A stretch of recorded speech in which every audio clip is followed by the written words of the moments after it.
minha vida. Eu li as suas lições de história da filosofia, as suas lições de filosofia da história, estudei bastante a ciência da lógica, li a sua enciclopédia. Não cheguei a ler ainda a Filologia do Espírito, mas conheço a Filologia do Espírito, nesse caso a partir de um comentador bem renomado, o Hippolyte, que tem um famoso livro, Gênese e Estrutura da Filologia do Espírito, e muitos comentadores de Hegel. Hegel é um autor importante, eu não tenho dúvida nenhuma disso. Foi extremamente útil a Marx. Rapaz, é complicado, é difícil. Foi um autor muito subestimado ao longo do século XIX e de das primeiras décadas do século XX.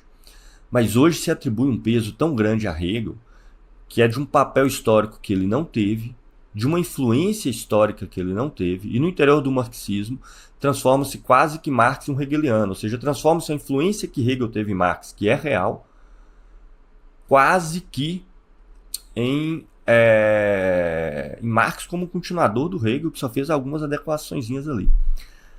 Mas por outro lado, é verdade que Hegel ajuda a pensar uma forma de se pensar que é muito nova.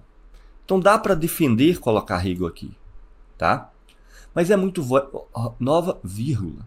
Se nós atentarmos aos desenvolvimentos feitos por Platão, do qual Hegel bebeu nessa fonte, que vai se continuar de uma forma bem específica nos neoplatônicos, do qual Hegel foi profundamente influenciado, ele volta para cá, tá? Ou seja, aquela forma de se pensar não aristotélica, não formal, que incorpora as diferenças no interior de uma universalidade, que faz um movimento ali de ascensão, um método que não separa forma e conteúdo. Isso já está presente numa tradição que vem desde Platão e que Hegel retoma.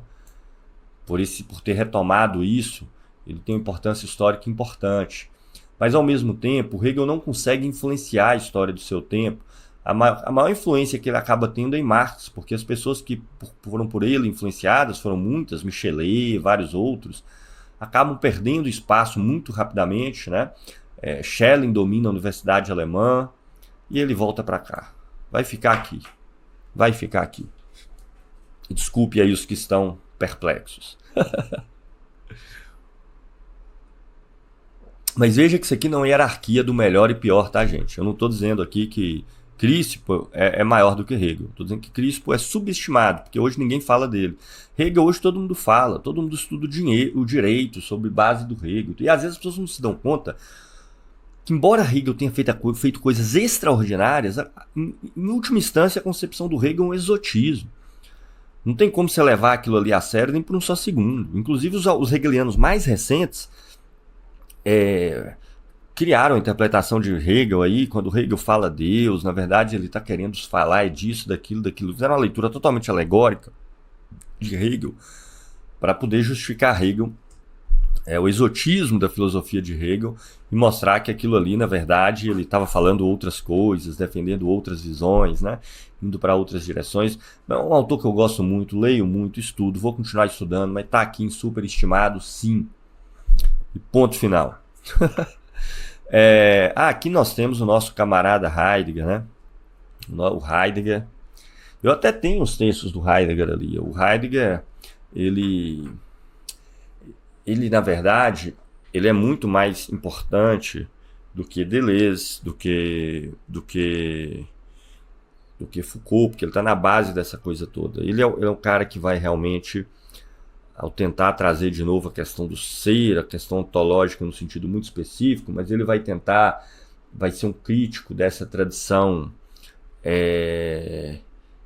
da metafísica dominante ao longo da história da filosofia, e ele vai estudar muitos textos ali dos pré-socráticos, mesmo de Platão, de Aristóteles, procurando pensá-los à luz de figuras diferentes daquelas que se desenvolveram na modernidade durante o nosso tempo. Então, eu gosto muito dos comentários dele sobre Parmênides, que estão lá nos Caminhos de Floresta. Tem algumas coisas interessantes nos comentários dele sobre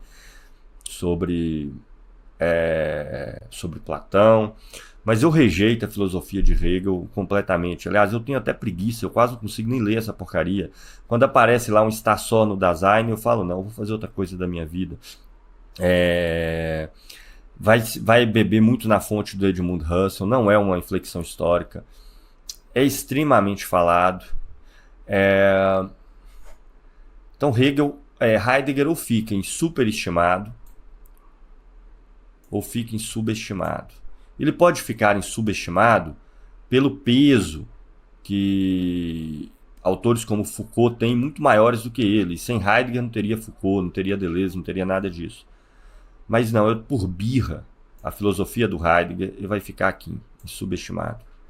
Tá? Vai ficar aqui. Até porque ele deve muito a Nietzsche, ele deve muito ao neocantismo, ele deve muito a várias correntes, muito menos faladas hoje, ao próprio Edmund Husserl. E o meu rechaço à filosofia do Heidegger caminha para um tecnicismo muito grande, ainda que ele tenha um impacto histórico significativo, mas à luz de outras filosofias anteriores. É difícil classificar o Heidegger, dá para pôr ele aqui, mas eu por birra, porque não gosto. Então, a minha subjetividade vai interferir nessa classificação aqui, tá? O meu rechaço à concepção do Heidegger vai interferir nessa classificação aqui. Mas ele poderia estar em qualquer uma dessas duas, porque ele tem muito mais impacto sobre o pós-estruturalismo do que qualquer um dos três porquinhos do pós-estruturalismo e, portanto, do pós-modernismo, ainda que bebendo em fontes anteriores. Vou deixar ele aqui, mas ele poderia estar em flexão histórica. Nós temos depois... Thomas Hobbes. Thomas Hobbes, eu não tenho dúvida nenhuma, gente.